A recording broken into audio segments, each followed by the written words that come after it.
नमस्कार दोस्तों, कैसे हैं आप सभी। मैं आपका ज्योतिष मित्र श्लोक वर्मा आपके अपने चैनल श्री हनुमंत कृपा पर आपका हार्दिक स्वागत और अभिनंदन करता हूं।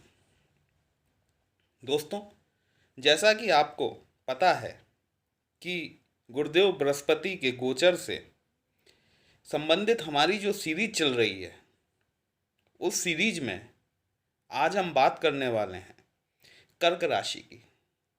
दोस्तों, अभी तक कर्क राशि में गुरु का गोचर दशम भाव में हो रहा था। 1 मई 2024 को गुरुदेव बृहस्पति दशम भाव से निकलकर आपके एकादश भाव में जाने वाले हैं। आपको जानकर बहुत अच्छा लगेगा कि एकादश भाव को लक्ष्मी भाव भी कहा जाता है। तो गुरुदेव का गोचर आपकी पत्रिका में लक्ष्मी भाव में होने वाला है। जैसा कि नाम से ही स्पष्ट है कि गुरु जब एकादश भाव में पहुंचेंगे तो ये लक्ष्मी भाव में पहुंचेंगे। हमारा जो एकादश भाव होता है वो हमारी डिज़ायर्स का होता है, हमारी इच्छाओं की पूर्ति का होता है। और जब गुरुदेव बृहस्पति जैसा ग्रह उस भाव में पहुंचेगा तो यकीन मानिए कि आपकी जो शुभ इच्छाएं हैं उन सब के पूरा होने का वक्त अब आ गया है। इसीलिए मैंने कहा कि कर्क राशि वालों के लिए ये एक साल उनका स्वर्णिम काल होने वाला है। दोस्तों, गुरुदेव बृहस्पति कर्क राशि में 6वें और 9वें भाव के भी स्वामी होते हैं। एकादश भाव में बैठकर गुरुदेव बृहस्पति अपनी पंचम दृष्टि से आपके पराक्रम भाव अर्थात आपके कुंडली के तीसरे स्थान को देखेंगे। ये भाव से आपका पराक्रम, आपके छोटे भाई बहन इत्यादि के बारे में देखा जाता है। निश्चित तौर पर एकादश भाव में बैठ के गुरुदेव आपके पराक्रम में वृद्धि करेंगे। साथ ही यदि आपके छोटे भाई और बहन हैं तो उनके सौभाग्य में अवश्य ही वृद्धि होना स्वाभाविक है। दोस्तों, अगर हमारे अंदर पराक्रम की कमी हो जाए, अगर हमारा पराक्रम कमज़ोर पड़ जाए, पराक्रम से तात्पर्य यहाँ सिर्फ लड़ना झगड़ना ही नहीं है। पराक्रम से यहाँ जो तात्पर्य है वो तात्पर्य किसी कार्य के प्रति हमारी लगनशीलता को निर्धारित करता है। तो जब हमारे पराक्रम में वृद्धि होगी, हम किसी कार्य में एकजुट होकर लग जाएंगे तो वो कार्य कैसे पूर्ण नहीं होगा। गुरुदेव बृहस्पति एकादश भाव में बैठकर अपनी 7वीं दृष्टि से आपके पंचम भाव को देखेंगे। पंचम भाव आपका संतान, शिक्षा इत्यादि से संबंधित होता है। दोस्तों, यहाँ बैठकर जो जातक अथवा जातकाएं संतान के इच्छुक हैं, निश्चित रूप से उन्हें आने वाले बृहस्पति के गोचर में संतान प्राप्ति अवश्य होगी।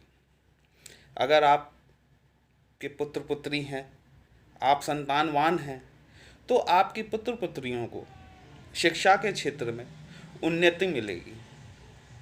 वो हायर एजुकेशन के लिए जा सकते हैं, या अगर वो हायर एजुकेशन ले रहे हैं, अगर कहीं इंटरव्यू वगैरह दे रहे हैं तो उसमें उन्हें अवश्य सफलता प्राप्त होगी। दोस्तों, गुरुदेव बृहस्पति एकादश भाव में बैठकर अपनी 7वीं दृष्टि से आपके 9वें स्थान को देखेंगे। 9वां स्थान जो है हमारे कार्य व्यापार वैवाहिक संबंधों का भी भाव होता है। जब गुरुदेव बृहस्पति यहाँ बैठकर आपके 7वें भाव को देखेंगे तो आपके दाम्पत्य संबंधों में सुधार होना निश्चित रूप से लाजमी है। यहाँ मैं आपको एक सलाह देना चाहूँगा कि आप अगर कोई व्यवसाय करते हैं और अगर वो व्यवसाय आपका भागीदारी में है अर्थात पार्टनरशिप में है, तो आप उस कार्य को यथावत ही चलने दें। कोई नई पार्टनरशिप या कोई नया बड़ा इन्वेस्टमेंट आप ना करें इस 1 साल के दौरान। गुरुदेव बृहस्पति, जैसा कि मैंने बताया, आपके 6वें भाव के स्वामी भी होते हैं। यहाँ बैठकर एकादश भाव में बैठकर आपके 6वें भाव में गुरुदेव बृहस्पति जो परिवर्तन करेंगे, उस परिवर्तन के तहत आपको अगर कहीं कोर्ट कचहरी का कोई केस लंबित है, उसमें आपको सफलता मिल सकती है। आपके रोगों के बारे में आपको जानकारी मिल सकती है।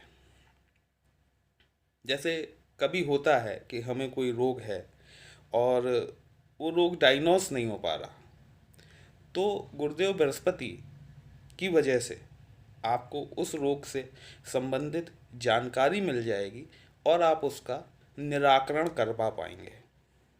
दोस्तों, गुरुदेव बृहस्पति चूंकि आपके 9वें भाव के भी स्वामी होते हैं, 9वां भाव हमारा भाग्य का सूचक होता है, 9वां भाव हमारा भाग्य भाव होता है।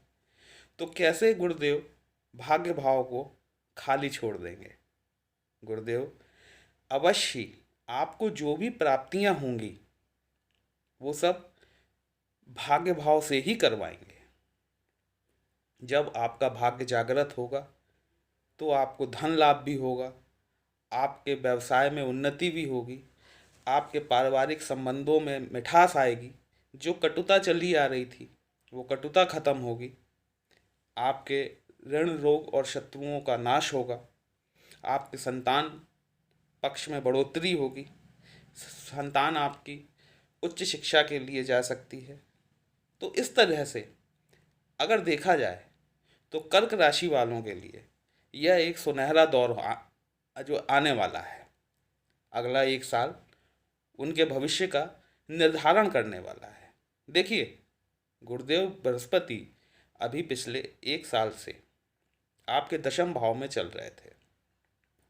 10वां भाव हमारी प्रतिष्ठा, मान सम्मान, मर्यादा का होता है और यकीनन गुरुदेव ने यहाँ बैठकर आपकी इन चीज़ों में वृद्धि अवश्य ही की होगी।